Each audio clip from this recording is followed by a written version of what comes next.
Pagkatapos ng mahirap na karanasan ko bilang working students sa unang pinagtatrabahuan, akala ko tapos na ang mga pagsubok. Pero doon pa lang nagsisimula ang mas malaking hamon sa buhay ko. Umalis ako sa una kong pinagtatrabahuan dahil nagdesisyon ng anak ni Doc Nanay na pumunta sa Australia. Natakot ako kay Doc Nanay dahil alam kong mas lalo pang titindi ang hirap kung ako lang ang maiiwan. Lumipat ako sa ibang lugar at sinubukang magpatuloy bilang working student. Nagsimula ulit ako, naghanap ng trabaho habang nag-aaral. Pero tulad ng dati, hindi rin naging maganda ang sitwasyon ko. Mahirap ang kalagayan kaya napilitan akong huminto. Ayokong makita ang mga magulang ko na hirap sa pagtitinda ng gulay para matulungan ako. Kaya nagdesisyon akong huminto muna.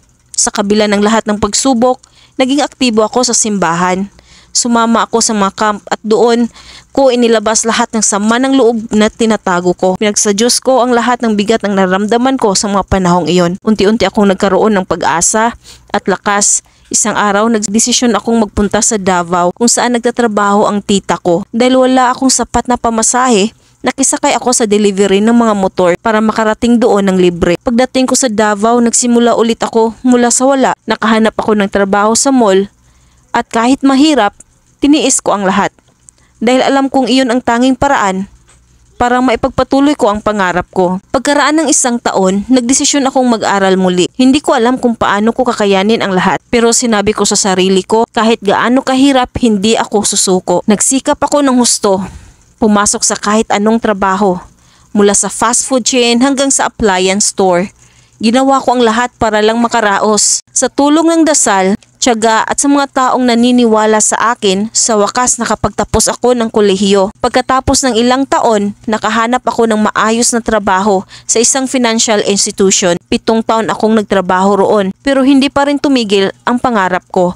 Noong 2022, nagdesisyon akong mag-aral sa Canada. Alam kong suntok sa buwan iyon dahil napakamahal ng proseso at maraming kailangang ayusin.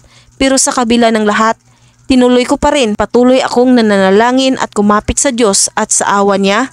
Noong 2022, naaprubahan ang visa ko at nakarating ako sa Canada.